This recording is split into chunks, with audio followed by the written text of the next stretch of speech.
E aí, pessoal, tudo bem? Sejam muito bem-vindos. Hoje o nosso papo é sobre um assunto que, olha, mexe com a gente, o cuidado com a pessoa idosa. É um tema que mistura responsabilidade com um carinho imenso, né? A ideia aqui é justamente essa, dar mais ferramentas para quem está nessa missão de cuidar, trazer conhecimento e, o mais importante de tudo, propor um novo jeito de enxergar o que é envelhecer. Então esse aqui é o nosso mapa da conversa, tá? A gente vai passar por cada um desses pontos. A ideia é que, no final, a gente saia daqui com uma visão bem mais clara e principalmente prática de como cuidar com respeito e com eficiência. Bom, vamos lá, começando pelo começo, né? A gente precisa quebrar algumas ideias que já estão meio batidas. Nossa primeira parada, então, é sobre dar um novo significado ao que a gente pensa sobre envelhecer. E para começar, eu quero lançar uma pergunta que parece simples, mas olha, ela é a base de tudo. Pensa aí rapidinho, que palavras vêm na cabeça quando alguém fala em envelhecer? Sério, faz esse exercício, porque a resposta para essa pergunta muda completamente a maneira como a gente vai cuidar de outra pessoa. Então a grande virada de chave é essa aqui. Envelhecer não tem nada a ver com incapacidade, com ser inútil, de jeito nenhum. É uma fase da vida, gente, super natural, como a infância, a adolescência, só que com as suas próprias características, com seus aprendizados e, claro, com seus desafios. Entender isso já é o primeiro grande passo. E é super normal que essa fase traga algumas mudanças, né? O cansaço bate mais forte, a memória às vezes dá uma rateada, aparecem alguns medos. Mas olha, isso não é sinal de fraqueza. Não mesmo. Faz parte do pacote, faz parte do processo. E quando a gente entende isso, o nosso cuidado já se enche de empatia e fica livre de julgamento. Beleza, agora a gente vai entrar num ponto que é fundamental. Para a gente cuidar bem de verdade, a gente precisa sacar quais são os desafios. E é por isso que a gente vai falar agora sobre as tais das vulnerabilidades. E aqui tem uma ideia que é muito forte. Ser vulnerável não é uma falha da pessoa, não é culpa de ninguém. A vulnerabilidade, na verdade, é o resultado de um monte de fatores que vão se juntando, sabe? É como se fossem várias peças de um quebra-cabeça que, quando se encaixam, acabam criando uma situação de risco. Para começar, tem aquelas peças que são da própria pessoa, né? O corpo que envelhece naturalmente, alguma doença crônica que aparece, a fragilidade física que aumenta o risco de uma queda, tudo isso vai para a conta. E o nosso papel de quem cuida é justamente ficar de olho nesses sinais, estar presente. Só que a conta não para por aí, não. Tem também as vulnerabilidades que vêm de fora, as sociais. Às vezes falta um apoio da família, sabe? A pessoa fica isolada ou mora num lugar que não é adequado. E ainda tem o preconceito da sociedade com a velhice. São coisas que vêm de fora, mas que pesam, e pesam muito. E é por isso que muitas vezes só de sentar para ouvir ou fazer uma visita já faz uma diferença, nossa, gigantesca. E para fechar esse quebra-cabeça, tem as falhas dos serviços, né? A dificuldade de conseguir uma consulta no SUS, a falta daquele acompanhamento médico de rotina. Isso tudo também vai somando e aumentando o risco. E aí, muitas vezes, o nosso papel é esse, ser a ponte. A gente vira aquele elo que ajuda a pessoa idosa a se virar num sistema que, convenhamos, nem sempre é fácil de lidar. E quando a gente junta todas essas peças, o resultado pode ser bem sério. Pode levar à perda de autonomia, a um risco maior de sofrer algum tipo de violência e a uma piora geral na saúde.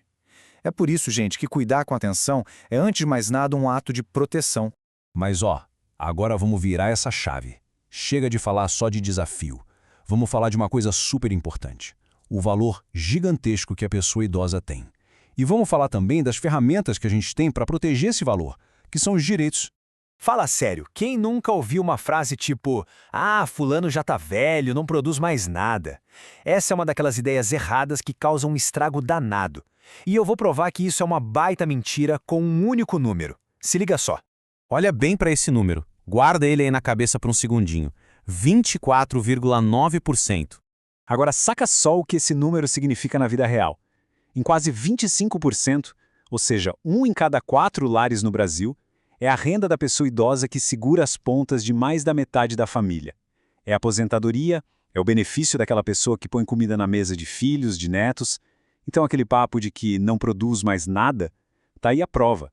O valor que essa pessoa tem é enorme e muito, muito concreto.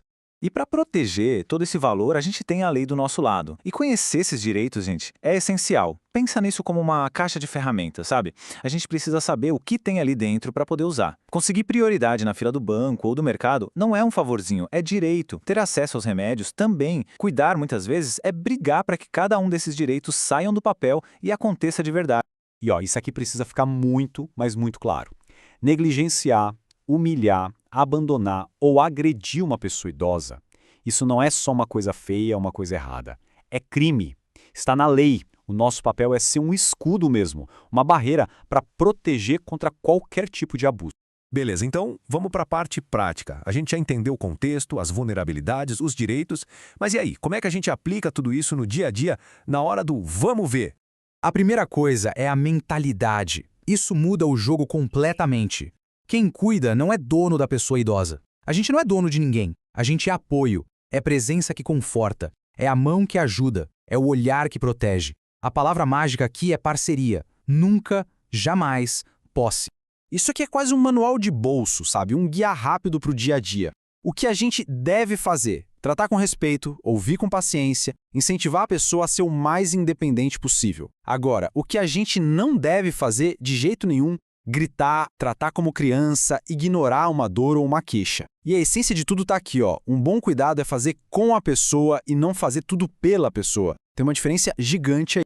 E agora, para a gente ir fechando o nosso papo, vamos dar um passo para trás e olhar para tudo isso de um jeito mais amplo. Cuidar não é só uma tarefa, uma obrigação. É muito mais. É uma missão que diz muito sobre quem a gente é como pessoa e como sociedade. Cuidar de alguém na velhice é tudo isso junto. Começa, claro, como um ato de baita responsabilidade. Muitas vezes isso floresce e vira um ato de amor profundo. Mas é mais do que isso. É um dever social que a gente tem com quem veio antes, com quem construiu o mundo que a gente vive hoje. E no fim do dia é a gente colocando em prática, no nosso cotidiano, um direito humano dos mais básicos. E eu quero fechar com essa reflexão final. O jeito como a gente cuida dos nossos idosos hoje, na verdade, é um investimento no nosso próprio futuro. É a gente construindo o tipo de mundo em que nós mesmos vamos querer envelhecer. Porque se a gente tiver sorte, muita sorte, um dia todos nós chegaremos lá. E nesse dia, a gente vai querer receber exatamente esse mesmo cuidado, esse mesmo respeito e essa mesma dignidade. Valeu demais pela companhia, pessoal.